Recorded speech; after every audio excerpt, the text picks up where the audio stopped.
Cinderella, a rich man's wife, became sick, and when she felt that her end was drawing near, she called her only daughter to her bedside and said, "Dear child, remain pure and good, and then our dear God will always protect you, and I will look down on you from heaven and be near you."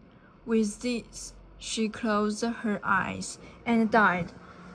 The girl went out to her mother's grave every day and wept, and she remained pure and good. When winter came, the snow spread a white cloth over the grave, and when the spring sun had removed it again, the man took himself another wife. This wife brought two daughters into the house with her. They were beautiful, with fair faces, but evil and dark hearts. Times soon grew very bad for the poor stepchild. "Why should that stupid goose sit in the parlor with us?" they said. "If she wants to eat bread, then she will have to earn it. Out with this kitchen maid." They took her beautiful clothes away from her, dressed her in an old gray smock, and gave her wooden shoes. "Just look at the proud princess. How decked out she is!" they shouted and laughed as they led her into the kitchen. There she had to do hard work from morning until evening, get up before daybreak, carry water, make the fires, cook and wash. Besides this, the sisters did everything imaginable to hurt her. They made fun of her, scattered peas and lentils into the ashes for her, so that she had to sit and pick them out again. In the evening, when she had worked herself weary, there was no bed for her. Instead, she had to sleep by the hearth in the ashes. And because she always looked dusty and dirty, they called her Cinderella.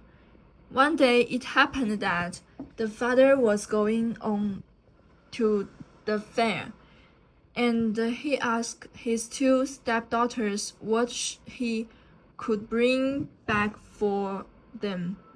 "Beautiful dresses," said the one. "Pearls and jewels," said the other. "And you, Cinderella," he said, "what do you want?" "Father, break off for me the first twig that brushes against your hat on your way home." So he bought beautiful dresses, pearls, and jewels for his two stepdaughters on his way home, and he was riding through a green thicket. A hazel twig brushed against him and knocked off his hat. Then he broke off the twig and took it with him. Arriving home, he gave his stepdaughters the things that they had asked for, and he gave Cinderella the twig from the hazel branch. Cinderella thanked him, went to her father's grave, and planted the branch on it, and she wept so much that her tears fell upon it and watered it. It grew and became a beautiful tree. Cinderella went to his tree 3 times every day, and beneath it she wept and prayed. A white bird came to the tree every time, and whenever she expressed a wish, the bird would throw down to her what she had wished for. Now it happened that the king proclaimed a festival that was to last 3 days. All the beautiful young girls in the land were invited, so that his son could select a bride for himself. When the two stepsisters heard that they too had been invited. They were in high spirits. They called Cinderella, saying, "Comb your hair for us, brush your shoes, and fasten our buckles. We are going to the festival at the king's castle." Cinderella obeyed, but wept, because she too would have liked to go to the dance with them. She begged her stepmother to allow her to go. "You, Cinderella," she said, "you, all covered with dust and dirt, and you want to go to the festival? You have neither clothes nor shoes, and yet you want to dance." However, because Cinderella kept asking, the stepmother finally said, "I have scattered a bowl of lentils into the ashes for you. If you can pick them out again in 2 hours, then you may go with us." The girl went through the back door into the garden and called out, "You tame pigeons, you turtle doves, and all you birds beneath the sky, come and help me to gather. The good ones go into the pot, the bad ones go into a crop." Two white pigeons came in through the kitchen window, and then the turtle doves, and finally all the birds beneath the sky came whirring and swarming in, and it lit around the ashes. The pigeons nodded their heads and began to pick, pick, pick, pick, and the others also began to pick, pick, pick, pick. They gathered all the good grains into the bowl. Hardly 1 hour had passed before they were finished, and they all flew out again. The girl took the bowl to her stepmother and was happy, thinking that now she would be allowed to go to the festival with them. But the stepmother said, "No, Cinderella, you have no clothes and you don't know how to dance. Everyone would only laugh at you." Cinderella began to cry, and then the stepmother said, "You may go if you are able to pick 2 bowls of lentils out of the ashes for me in 1 hour." Thinking to herself, "She will never be able to do that," the girl went through the back door into the garden and called out, "You tame pigeons, you turtle doves, and all you birds beneath the sky, come and help me to gather the good ones into the pot, the bad ones go into your crop." 2 white pigeons came in through the kitchen window, and then the turtle doves, and finally all the birds beneath the sky came whirring and swarming in, and lit around the ashes. The pigeons nodded their heads and began to pick, pick, pick, pick, and the others also began to pick, pick, pick, pick. They gathered all the good grains into the bowls. Before a half hour had passed, they were finished, and they all flew out again. The girl took the bowl to her stepmother and was happy, thinking that now she would be allowed to go to the festival with them. But the stepmother said, "It's no use. You are not coming with us, for you have no clothes, and you don't know how to dance. We would be ashamed of you." With this, she turned her back on Cinderella and hurried away with her 2 proud daughters. Now that no one else was at home, Cinderella went to her mother's grave beneath the hazel tree and cried out, "Shake and quiver, little tree, throw gold and silver down to me." Then the bird threw a gold and silver dress down to her, and slippers embroidered with silk and silver. She quickly put on the dress and went to the festival. Her stepsister and her stepmother did not recognize her. They thought she must be a foreign princess, for she looked so beautiful in a garden dress. They never once thought it was Cinderella, for they thought that she was sitting at home in the dirt, looking for lentils in the ashes. The prince approached her, took her by the hand, and danced with her. Furthermore, he would dance with no one else. He never let go of her hand, and whenever anyone else came and asked her to dance, he would say, "He is my dance partner."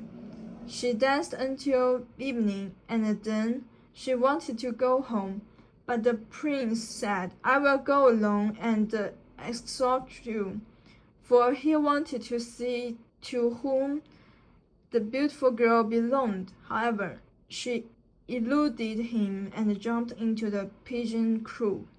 The prince waited until her father came, and then he told him that the unknown girl had jumped into the pigeon coop. The old man thought, could it be Cinderella? He had then bring him an axe and a pick so that he could break the pigeon coop apart, but no one was inside. When they got home, Cinderella was lying in the ashes, dressed in her dirty clothes. A dim little oil lamp was burning in the fireplace. Cinderella had quickly jumped down from the back of the pigeon coop and had run to the hazel tree. There she had taken off her beautiful clothes and laid them on the grave, and the bird had taken them away again.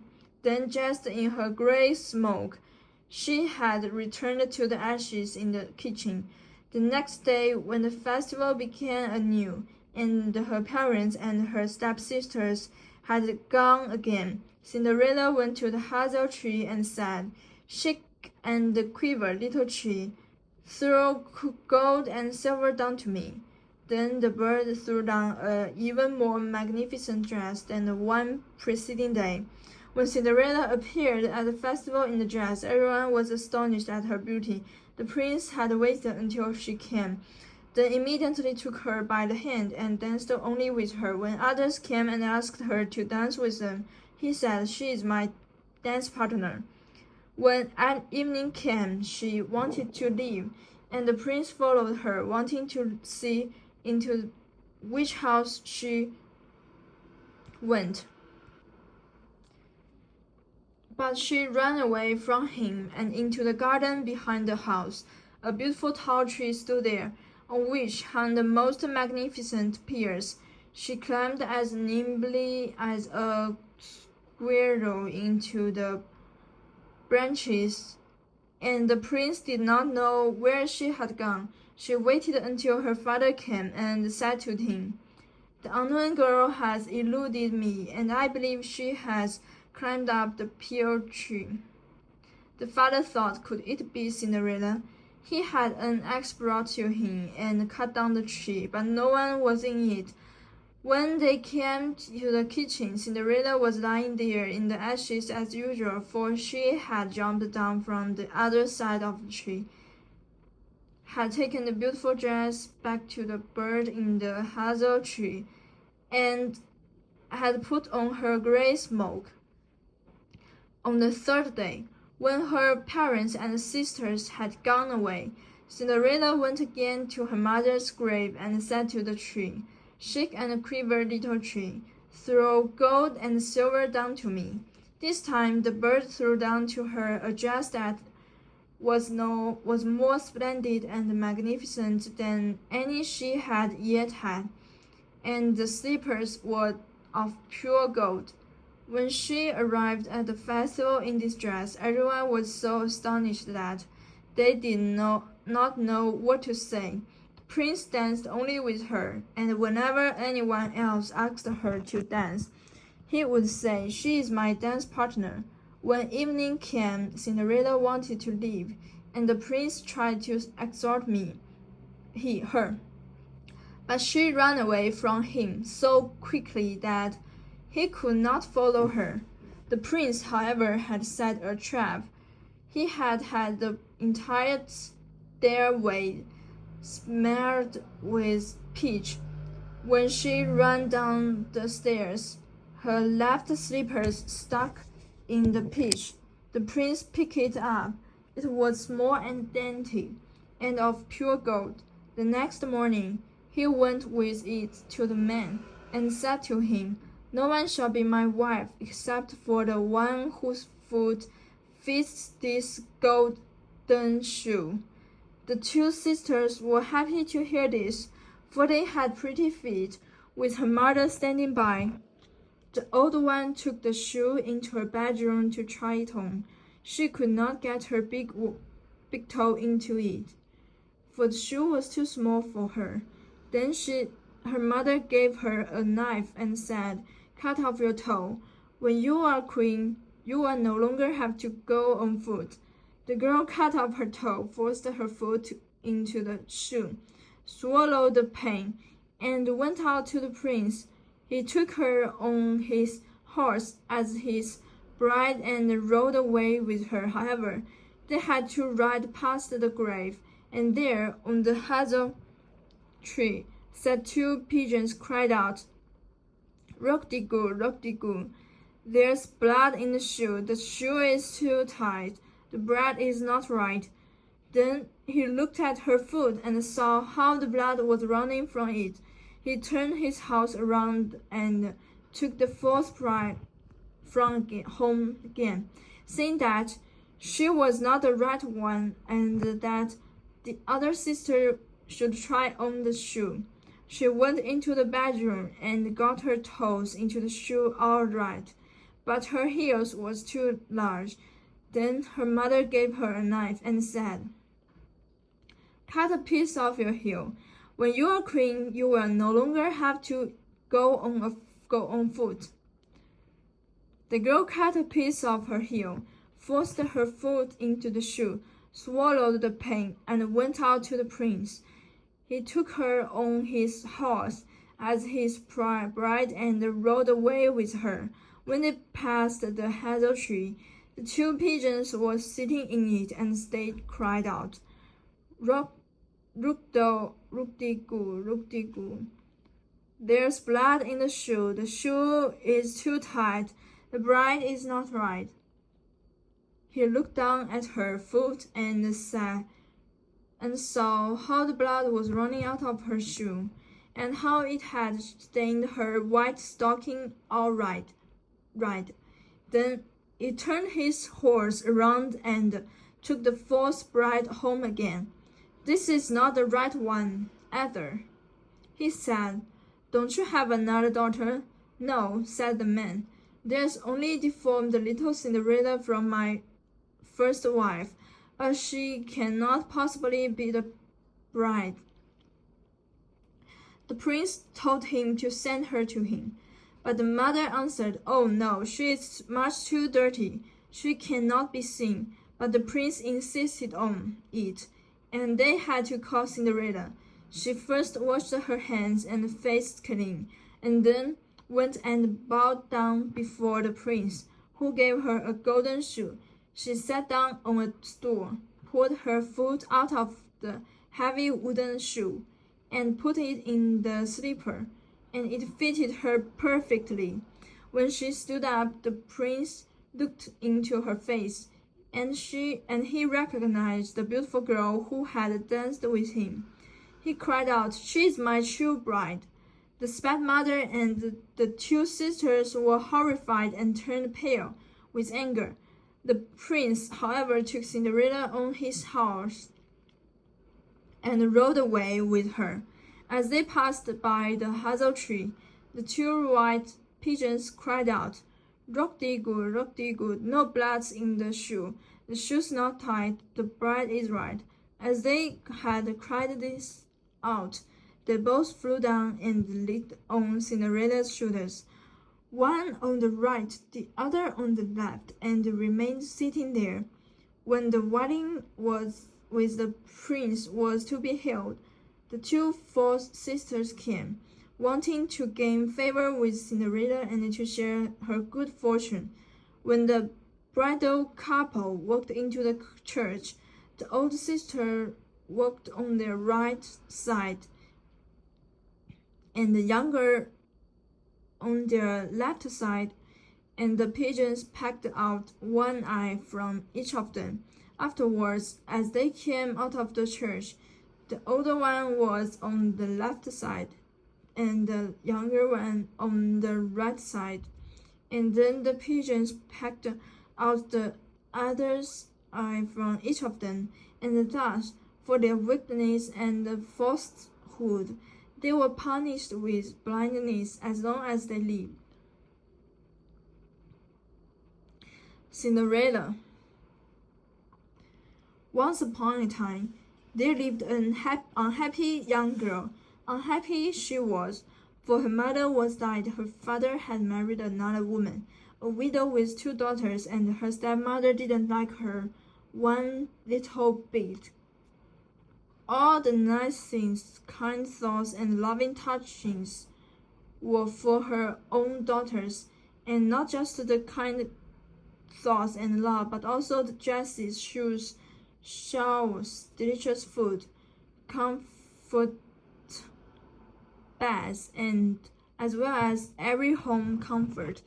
As this was laid on her for her daughters, but for the poor unhappy girl, there was nothing at all, no dresses, nor her stepsisters' hand-me-downs, no lovely dishes, nothing but scraps, no rests and comforts, for she had to work hard all day, and only when evening came was she allowed to sit for a while by the fire near the cinders. That's how she got her nickname, for everybody called her Cinderella. Cinderella used to spend long hours all alone talking to the cat. The cat said, "Meow," which really meant cheer up. You have something neither of your stepsisters have, and that's beauty. It was quite true. Cinderella, even dressed in rags with a dusty gray face from the cinders, was a lovely girl, while her stepsisters, no matter how splendid and elegant their clothes, were still clumsy, lumpy, and ugly, and always would be. One day beautiful new dresses arrived at the house. A ball was to be held at court, and the stepsisters were getting ready to go to it. Cinderella didn't even dare ask, "What about me?" for she knew very well what the answer to that would be. "You, my dear girl, you're staying at home to wash the dishes, scrub the floors, and turn down the beds for your stepsisters. You will come home tired and very sleepy." Cinderella sighed at the cat. "Oh dear, I'm so unhappy." And the cat murmured, "Meow." Suddenly something amazing happened. In the kitchen, when Cinderella was sitting all by herself, there was a burst of light and a fairy appeared. "Don't be alarmed, Cinderella," said the fairy. "The wind blow me your sighs. I know you would love to go to the ball, and so you shall." "How can I, dressed in rags?" Cinderella replied. "The servants will turn me away." The fairy smiled. With a flick of her magic wand, Cinderella found herself wearing the most beautiful dress, the loveliest ever seen in the realm. "Now that we have settled the matter of the dress," said the fairy, "we will need to get you a coach. A real lady would never go to a ball on foot. Quick, get me a pumpkin," she ordered. "Oh, of course," said the Cinderella, rushing away. Then the fairy turned to the cat. "You bring me 7 mice." "7 mice?" said the cat. "I didn't know fairies ate mice too." "They're not for eating, silly. Do as you are told, and remember they must be alive."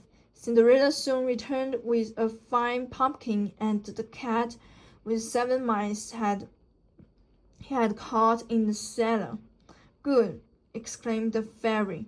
With a flick of her magic wand, wonder of wonders, the pumpkin turned into a sparkling coach, and the mice became 6 white horses, while the 7th mouse turned into a coachman. in a smart uniform and carrying a whip. Cinderella could hardly believe her ears. I shall present you at court. You will soon see that the prince, in whose honor the ball is being held, will be enchanted by your loveliness. But remember, you must leave the ball at midnight and come home, for that's when the spell ends. Your coach will turn back into a pumpkin. The horses will become mice again, and the coachman will turn back into a mouse, and you will be dressed again in rags and wearing clothes instead of these dainty little slippers. Do you understand? Cinderella smiled and said, Yes, I understand. When Cinderella entered the ballroom at the palace, a hush fell. Everyone stopped in mid-sentence to admire her elegance, her beauty and grace. Who can that be? People asked each other. The two stepsisters also wondered who the newcomer was, for never in a month of Sundays would they ever have guessed that the beautiful girl was really poor Cinderella who talked to the cat. When the prince set ears on Cinderella, he was struck by her beauty. Walking over to her, he bowed deeply and asked her to dance, and to the great disappointment of all the young ladies, he danced with Cinderella all evening. Who are you, fair maiden? The prince kept asking her, but Cinderella only replied, What does it matter who I am? You will never see me again anyway. Oh, but I shall, I'm quite certain, he replied. Cinderella had a wonderful time at the ball, but all of a sudden, she heard the sound of a clock, the first stroke of midnight. She remembered what the fairy had said, and without a word of goodbye, she slipped with the prince's arms and ran down the steps. As she ran, she lost one of her slippers, but not for a moment did she dream of stopping to pick it up. If the last stroke of midnight were to sound, oh, what a disaster that would be! Out she fled and vanished into the night. The prince, who was now madly in love with her, picked up her slipper and said to his ministers, Go and search everywhere for the girl whose foot this slipper fits. I will never be content until I have found her. So the minister tried the slipper on the foot of all the girls, and on Cinderella's foot as well. Surprise! The slipper fitted perfectly. That awful, untidy girl simply cannot have been at the ball, snapped the stepmother. Tell the prince he ought to marry one of my two daughters. Can't you see how ugly Cinderella is? Can't you see? Suddenly she broke off, for the fairy had appeared. That's enough, she exclaimed, raising her magic wand. In a flash, Cinderella appeared in a splendid dress, shining with youth and beauty. Her stepmother and stepsisters gaped at her and in amazement, and the minister said, Come with us, fair maiden. The prince awaits to present you with his engagement ring. So Cinderella joyfully went to them, and lived happily ever after with her prince. And as for the cat, he just said meow.